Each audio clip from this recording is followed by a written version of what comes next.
The red warning lights flashed across the bridge of the U.S. Pathfinder as it entered orbit around KDC 421 bits. Captain Tom Wells gripped the edge of his command chair, eyes fixed on the main screen showing the swirling, toxic atmosphere below.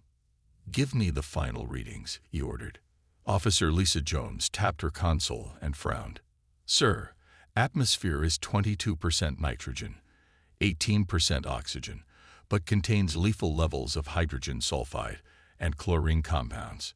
Surface temperatures range from 140 degrees Fahrenheit at the equator to -90 degrees Fahrenheit at the poles.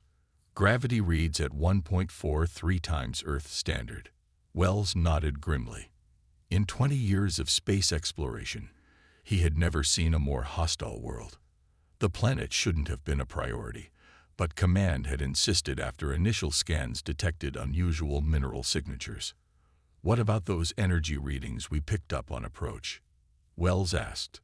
The science officer, Dr. Alan Park, looked up from his station. "Still present, sir, but with the electromagnetic interference, I can't pinpoint the source. Could be natural phenomena." Wells doubted that. Natural phenomena didn't usually produce the regular patterns they had detected. But he kept his thoughts to himself. "Prep the landing shuttle," he ordered. "Full environmental protection protocols. I want a 6-person team ready in 30 minutes. Jones looked concerned. "Captain, the winds at the landing site are reaching 80 miles per hour. We should wait for better conditions." "According to the planetary survey, these are the better conditions," Wells replied with a dry smile. "The storm season starts next week. If we wait, we could be stuck in orbit for months." The shuttle bay was a flurry of activity as the team suited up. Wells had selected his most experienced officers. Dr. Park for scientific analysis, Security Chief Mike Robinson, Engineer Ben Turner, Medical Officer Emma Davis, and Communications Specialist Jeff Miller. Their environment suits were the newest model, designed to withstand extreme conditions. Each weighed nearly 100 pounds with all the life support equipment. In the high gravity of KDC 421 bits, moving would be exhausting. "Remember," Wells said as they completed final checks, "we're looking for mineral deposits and unusual readings. 4 hours max on the surface, then we return regardless of findings. This is just a preliminary survey." The descent through KDC 421 bits' atmosphere was violent. The shuttle shook so hard that Wells feared it might break apart. Turner, at the controls, fought to keep them stable. "Those electromagnetic anomalies are playing havoc with our navigation systems," Turner shouted over the roar.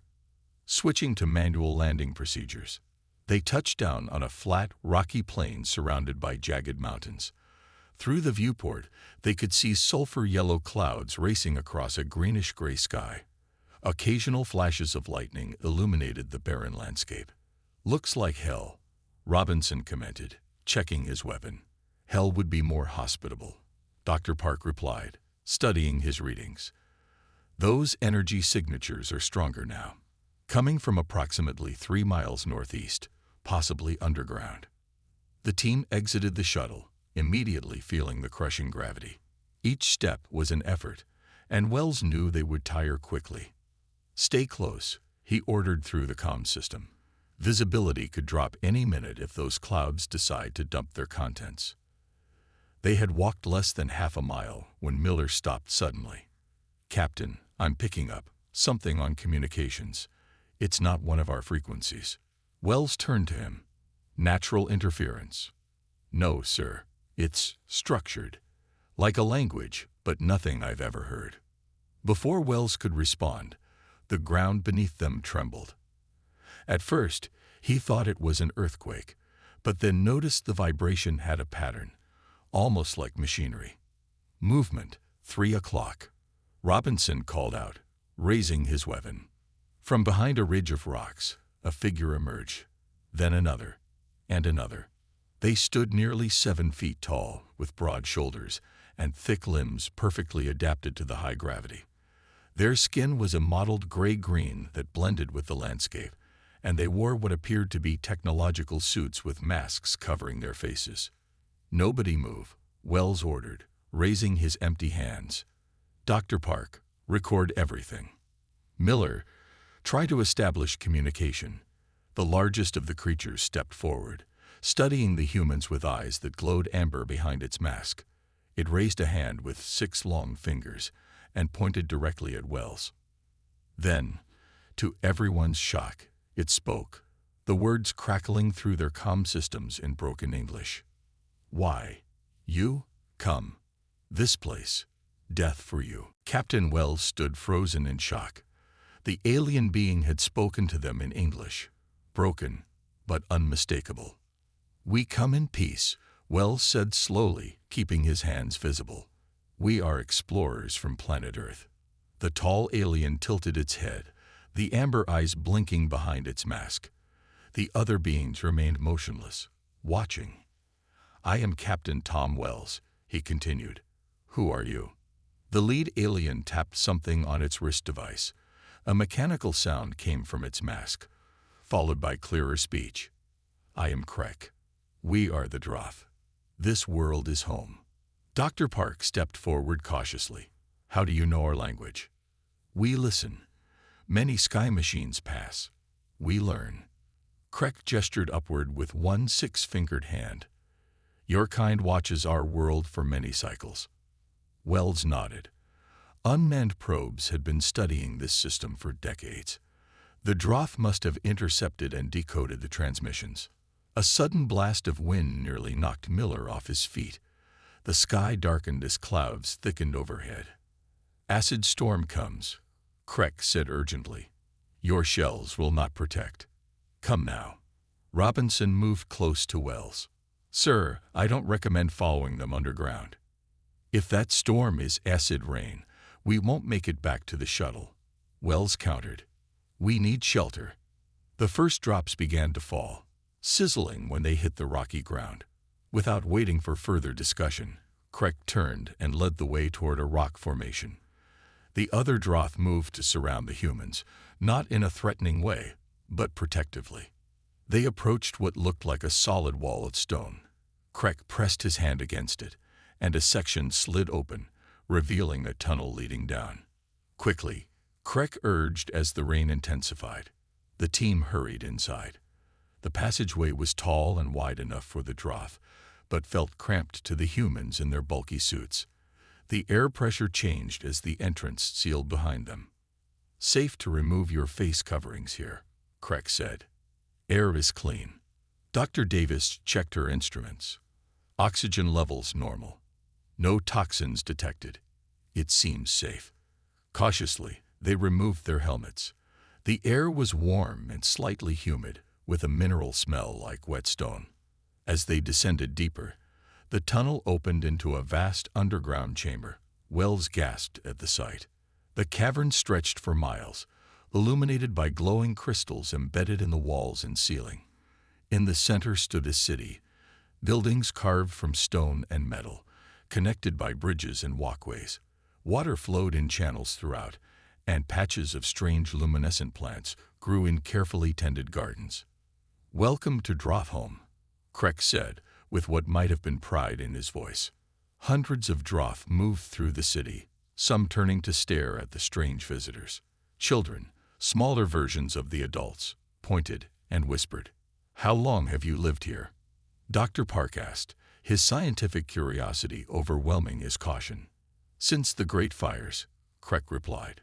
"Many thousand cycles ago. Surface became too harsh. We moved below." They were led to a large building in the center of the city. Inside, a group of elder Droth sat in a semicircle. Their skin was paler, marked with darker patterns that might have indicated age or status. "The Council of Elders wishes to understand why humans come now," Krek explained. The eldest Droth spoke, her voice translated through Krek's device. "Many sky machines watch. None land. Why do you come to Death World?" Wells stepped forward. "We search for minerals, resources that might help our people." The elders exchanged glances. The lead elder spoke again. "You seek the heart crystal." "Heart crystal," Wells repeated, confused. Dr. Park checked his readings. Captain, I think they're referring to the unusual mineral deposits we detected. The energy signatures match. The elder nodded slowly. Heart crystal powers all Droth home. Gives light, heat, protection from storms. We mine carefully. Take only what is needed. We didn't know anyone lived here, Wells said honestly. We thought this planet was uninhabited. Krek made a sound that might have been laughter. Many think so. All who come unprepared die quickly. Planet protects us from outsiders. The lead elder leaned forward. Now you know truth. What will humans do with this knowledge? Wells looked around at the underground civilization that had survived against impossible odds. What would Earth Command want him to do with this discovery? And more importantly, what was the right thing to do? Captain Wells considered his answer carefully. The Council of Elders watched him with unblinking amber eyes. I cannot speak for all humans, he finally said. But my team and I believe in respect for all life. We would like to learn from you and establish peaceful relations. The lead elder studied him. Words are easy. Actions prove truth. A deep rumble shook the cavern, making small rocks fall from the ceiling. The Droth seemed unconcerned, but the human team exchanged worried glances. Normal ground shake, Krek explained. Happens often. The lead elder rose from her seat. You will stay until storm passes. Krek will show you our ways. Then you decide if humans and Droth can trust. As they left the council chamber, Engineer Turner approached Wells. Captain, the shuttle. If that acid rain continues, it could damage our systems. Wells nodded grimly. Contact the Pathfinder. Tell them to remotely activate the shuttle's protective shields. Miller used his communicator but shook his head. No response, sir. The storm must be blocking our signals. I can help, Krek offered. We have ways to speak through storms. He led them to a tall tower at the edge of the underground city. Inside, several Droth worked at strange crystal-based devices. Our storm speakers, Krek explained. They use planets' energy fields to send messages. With Krek's help, they managed to contact the Pathfinder. The news wasn't good. The shuttle's already showing signs of acid damage. Officer Jones reported from orbit. And our sensors detect the storm intensifying. It could last for days. Wells turned to Krek. We need to protect our shuttle. Without it, we can't return to our ship. I will help, Krek decided. But we must wear full protection. Surface is very dangerous now. Dr. Davis looked concerned. Captain, our suits might not withstand prolonged exposure to that acid rain. The Droth have survived here for thousands of years, Wells said. Maybe it's time we learned how they do it. Krek took them to a workshop where Droth craft workers created their protective gear. The humans watched in fascination as the workers coated fabric with a thick resin extracted from native plants. This covers our outer shells, Krek explained. Acid cannot touch. Turner examined the material closely. The molecular structure must be incredibly resistant. Can we apply this to our shuttle? Krek nodded. If we reach it soon. The Droth provided them with additional protective layers for their suits. The extra weight made the already crushing gravity even harder to bear, but Wells knew they had no choice. 4 hours later, they were ready to return to the surface. The Droth had also prepared a special resin mixture to coat the shuttle's exterior. This tunnel leads closest to your landing place, Krek said, guiding them to a different exit than the one they'd entered through. We must move quickly when outside. When the outer door opened, Wells was shocked by the transformation. The landscape was now hidden under sheets of acidic rain. Steam rose where the caustic liquid hit hot rocks, creating a thick, poisonous fog. Stay close, Krek warned. Easy to get lost. They struggled through the storm, fighting against gravity and wind. The Droth seemed to move effortlessly despite the conditions, while the humans could barely keep up. After what felt like hours, they reached the shuttle. Already, the hull showed signs of corrosion. The acid is eating through our outer shielding, Turner said, alarmed. Another day of this, and it might reach critical systems. Working together, the humans and Droth applied the protective resin to the shuttle's exterior. The substance hardened quickly, forming a tough, acid-resistant shell. As they worked, Wells noticed how efficiently the Droth moved, conserving energy in the high gravity. Their tools were simple but perfectly designed for their harsh environment. "How do you survive here?" Wells asked Krek as they finished coating the shuttle. "This planet seems determined to kill everything." "We adapt," Krek replied simply. "Learn planet's ways. Work with, not against." A sudden violent tremor knocked several humans off their feet. Krek helped Wells up. "Planet teaches harsh lessons," the alien continued. "Those who fight planet die. Those who learn from planet live." Wells looked at the Droth with new respect. These weren't just survivors. They were masters of adaptation, thriving in conditions that would kill most species in minutes. "I think we have much to learn from you," Wells said. Krek's amber eyes seemed to smile behind his mask. "Learning begins with accepting you are not strongest. Planet is strongest. Even Droth must remember this." As they returned to the underground city, Wells realized that humanity's usual approach, conquering environments rather than adapting to them, would never work here. On KDC 421 bits, adaptation wasn't just a strategy. It was the only path to survival. 3 days passed before the acid storm finally ended. During this time, the humans stayed in the underground city of the Droth, learning their ways and sharing information about Earth. Dr. Park spent hours with the Droth scientists, studying their technology. "Their methods are completely different from ours," he told Captain Wells excitedly. "They don't fight against the planet's electromagnetic fields. They use them for power and communication." Engineer Turner was equally impressed by their buildings. "The structural design is brilliant. They use the natural rock formations and reinforce them in ways that flex during ground shakes instead of breaking." Wells nodded, looking around at the bustling underground city. They've turned what should be a death trap into a home. On the morning of the 4th day, Krek approached the humans.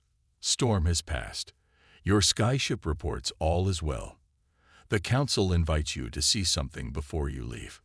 Krek led Wells and his team deeper into the cave system than they had gone before. The tunnels narrowed, and the air grew warmer. After nearly an hour of walking, they emerged into a cavern unlike any they had seen. The chamber glowed with an intense blue light. Crystals, larger than a man, jutted from the walls and ceiling. They pulsed with energy, creating a humming sound that vibrated through the air. "The heart crystal chamber," Krek said softly, "center of all Droth power." Dr. Park's instruments went wild. "Captain, these energy readings are off the charts. Nothing in our database matches this mineral." An elder Droth stepped forward from the shadows. "We call it Lifestone. It gives all power to Drothholm." Wells stepped closer to examine one of the crystals. It seemed to respond to his presence, glowing brighter as he approached. "It's alive?" he asked. "Not alive as you or I," the elder explained, "but it responds to living energy. We believe it formed when ancient life on the surface was changed by the Great Fires." Dr. Park took careful scans. "The molecular structure is unlike anything I've seen. It appears to store and amplify energy rather than just conduct it." The elder nodded. "We take only small pieces when needed. Too dangerous to take more." "Dangerous how?" Wells asked. "Lifestone connects to planet's core. Taking too much at once causes." The elder gestured with her hands to mimic an explosion. Turner whistled softly. "So these crystals are connected to the planet's geological activity?" "Yes," Krek confirmed. "Droth ancestors took too much once. Caused great ground shake that destroyed old city. Many died. We learned respect." Wells understood the significance of what they were being shown. This wasn't just a tour. It was a warning and a test of trust. "Thank you for sharing this with us," he said sincerely. "This knowledge is important." The elder stepped closer to Wells. "Your people seek minerals. We know this. What will you tell them about Lifestone? It was a direct question that went to the heart of their dilemma. Earth Command would be extremely interested in this energy source. If even a fraction of Dr. Park's readings were accurate, the crystals contain more power than anything known to human science. I will tell them the truth, Wells said finally, that this resource belongs to the Droth, and that harvesting it carelessly could destabilize the entire planet. The Elder's amber eyes studied him carefully. And if your leaders demand you take Lifestone? Wells straightened his back. Then I would refuse. Some things are more important than orders. A murmur went through the gathered Droth. The Elder nodded slowly. Perhaps humans can learn, she said. As they prepared to leave the chamber, Dr. Park approached Wells privately. Captain, Earth Command will want this mineral. When they see my readings. I know, Wells replied grimly. But you saw what they showed us. Mining these crystals without understanding them could cause planetary destruction. What will you report? Dr. Davis asked. Wells looked around at the glowing chamber that powered an entire civilization. The truth. That we've discovered something extraordinary and potentially dangerous, and that it belongs to a people who have learned to live in harmony with the most hostile planet we've ever found. As they walked back toward the upper levels, Wells knew his report would set in motion events beyond his control. Earth would not ignore a power source this significant. The question was whether humanity would learn from the Droth or repeat their ancestors' mistakes. Captain Wells stood on the bridge of the Pathfinder, watching the main screen with growing concern. A fleet of 7 massive ships had just emerged from hyperspace and entered orbit around KDC 421 bits. They're not responding to our hails, Captain, Officer Jones reported. Keep trying, Wells ordered. And scan those ships. I want to know who they are. Dr. Park looked up from his console. Sir, they're Earth vessels. Global Corp mining ships. Wells frowned. His classified report about the Droth and the heart crystals had been sent to Earth Command just 2 weeks ago. There hadn't been enough time for a response, let alone for a mining fleet to be dispatched. Someone leaked information before our report even arrived, Robinson said, voicing what everyone was thinking. A transmission finally came through. The screen showed a stern-faced man in a black uniform with gold trim. This is Commander Reed of the Global Corp Resource Acquisition Fleet. Pathfinder, you are ordered to withdraw from orbit. KDC 421 bits is now under corporate jurisdiction by emergency order of the Earth Resource Council. Wells stepped forward. Commander Reed, this planet is inhabited by an intelligent species called the Droth. Any mining operations must be coordinated with them. Reed's expression didn't change. Our intelligence suggests a primitive underground culture that poses no obstacle to resource extraction. The mineral deposits we're here for are vital to Earth's energy crisis. Those primitive people have lived here for thousands of years, Wells argued. And the crystals you're after are connected to the planet's geological stability. Extracting them carelessly cold. Your concerns have been noted, Captain, Reed interrupted. But our geologists have already analyzed the data you sent back. They believe your warnings are exaggerated. Now withdraw your vessel as ordered. The transmission cut off abruptly. Sir, they're launching landing craft, Jones reported. At least 30 of them. Wells slammed his fist against his chair. Attempt to contact Krek. Warn the Droth. But the Droth were already aware. A message came through on the special frequency they had established. Human friend Wells. Krek's voice sounded strained. Many sky machines land near sacred chambers. They'd bring big digging machines. What happens? They're here for the heart crystals, Wells explained quickly. My leaders ignored my warnings. Can you hide? Protect your people. Droth will survive, Krek replied firmly. We always survive, but planet may not forgive this taking. Wells made his decision. We're coming down to help you. We need to make these people understand before it's too late. Despite orders to leave orbit, Wells took a shuttle down to the surface with Robinson, Davis, and Park. They landed near the entrance to the Droth city, which was now surrounded by Global Corp mining equipment and armed guards. "This area is restricted," a guard called out as they approached. "Return to your shuttle immediately." Wells showed his Earth Command identification. "I need to speak with Commander Reed. This operation is endangering both the native population and the stability of the planet itself." The guard hesitated, then spoke into his communicator. Minutes later, Commander Reed himself appeared, flanked by security officers. "Captain Wells," Reed said coldly, "your interference is unwelcome. The Resource Council has authorized this operation at the highest priority." "You don't understand what you're dealing with," Wells insisted. "The Droth call these crystals life stones for a reason. They're connected to the planet's core. Massive extraction could trigger catastrophic events." Reed smiled thinly. "Our geologists have already determined safe extraction levels. The mining operation begins in 1 hour." As if responding to his words, the ground trembled beneath them. Not the usual small shakes the Droth were accustomed to, but a deep rolling motion that sent several of Reed's men stumbling. "That's just a taste of what could happen," Wells warned. "Where are the Droth? What have you done with them?" "The natives refused to cooperate and retreated deeper underground," Reed said dismissively. "They'll adapt, as they always have. That's what they're good at, isn't it?" Another tremor shook the ground, stronger this time. Warning alarms began to sound from the mining equipment. "Commander Reed," a technician called out urgently. "Seismic activity is increasing across all sectors. The drilling sites are showing dangerous instability." Reed's confident expression wavered. "That's impossible. We haven't even started extraction yet." "The planet knows," came a voice from behind them. Everyone turned to see Krek emerging from a hidden entrance in the rocks. "Planet feels the machines, feels your intent. Already it warns." As if to emphasize his words, the shaking intensified. Commander Reed stared at Krek with a mixture of surprise and contempt. "So these are the natives," he said, turning to his security team. "Secure that creature for questioning." "Stop." Wells stepped between them.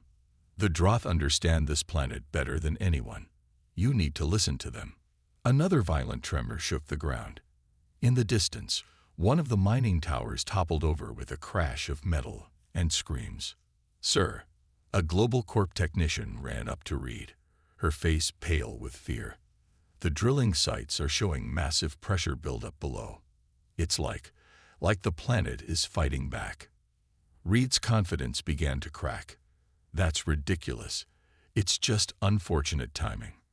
Krek stepped forward, his amber eyes intense. "Not timing. Warning. Life stones connect all parts of planet. They feel your machines cutting into sacred chambers. The Droth have lived here for thousands of years," Dr. Park added. "They've learned to work with the planet's energy, not against it." A massive lightning storm suddenly formed overhead. Not the usual electrical activity of KDC 421 bits, but something far more intense. Purple-white bolts struck several of the Global Corp ships, disabling their systems.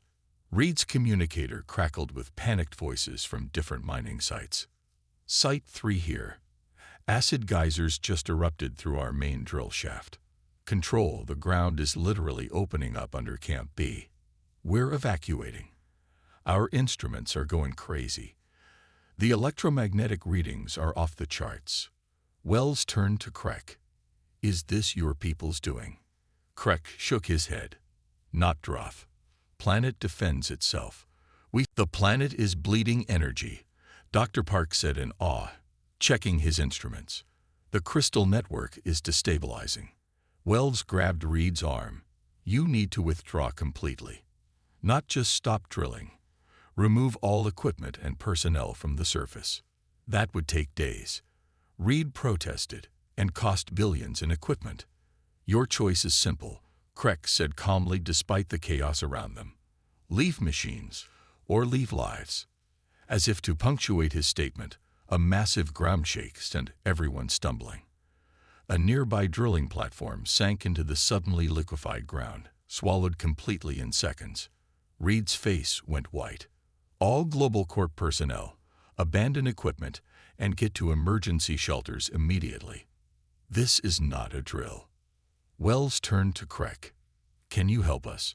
There are hundreds of people on the surface who won't survive this storm. Craig hesitated for only a moment before nodding. Droth will help. Follow quickly. Throughout the next several hours, the Droth emerged from hidden entrances across the mining sites. They guided terrified Global Corp workers to underground shelters, moving with confidence through the increasingly hostile landscape. Inside the main Droth city, injured humans received treatment from both Dr. Davis and Droth healers. Wells found Commander Reed sitting alone, watching as his people were saved by those he had dismissed as primitive. The entire operation is lost, Reed said hollowly. 12 dead, 30 missing, billions in equipment destroyed. And for what? We didn't extract a single crystal. You tried to conquer a planet that's been killing visitors for thousands of years, Wells replied. The Droth survived because they learned to respect it. In the council chamber, the Droth elders gathered with the human leaders. The lead elder's voice was solemn. Planet's anger will pass. Storm will end. But humans must understand. Life stones are not for taking. They are part of planet's life. What happens now? Reed asked, humbled by the day's events. The elder looked at him with those ancient amber eyes. Now humans make choice. Learn to listen to planet, or leave forever. Outside, the megastorm continued to rage, a powerful reminder that on KDC 421 bits, humans were not the most dangerous species. The planet itself held that title. 2 weeks after the megastorm finally subsided, representatives from Earth arrived on KDC 421 bits. The planet's surface still showed the scars of the recent events. Twisted metal ruins of mining equipment, newly formed canyons, and fields of crystallized acid where the rain had pooled and dried. Ambassador Helen Grant stepped carefully from her shuttle, dressed in a modified environmental suit designed with Droth principles. Captain Wells met her at the landing site.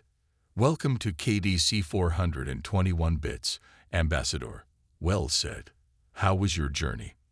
Long and full of urgent messages from Global Corp lawyers, she replied with a tired smile. They're still demanding compensation for their losses. Wells shook his head. They're lucky anyone survived at all. They traveled to the Droth city in one of the special transport vehicles the humans had built with Droth guidance, low to the ground, with reinforced shells that could withstand the planet's frequent acid rains and electromagnetic surges. Inside the Grand Council chamber, the scene was historic. On one side stood the Droth elders and their advisors. On the other, Ambassador Grant and her team of scientists and diplomats. In the center, Captain Wells and Craig served as bridges between the two groups. The lead elder spoke first. Earth humans come to speak with open hearts. We do, Ambassador Grant replied. The events of the past month have taught us an important lesson in humility. She placed a small object on the stone table between them, a data crystal containing the new official designation for the planet. Earth has formally recognized this world as Droth home, not KDC 421 bits, she continued, and acknowledged it as sovereign territory of the Droth people. A murmur of approval went through the gathered Droth. But, Grant added, we also come to propose a partnership, one based on mutual respect and learning, not exploitation. The lead elder tilted her head. What does Earth offer? What does Earth seek? Grant nodded to one of her scientists, who stepped forward with a holographic display. It showed images of pollution, overcrowded cities, and failing power systems. Earth faces many challenges, Grant explained. Our energy systems damage our own world. Our technologies cannot withstand increasing environmental changes. She switched the display to show Droth innovations, their crystal power systems, their adaptive buildings, their sustainable living practices. We don't want to take your heart crystals, Grant said. We want to learn how you've adapted to live in harmony with a world far more dangerous than our own.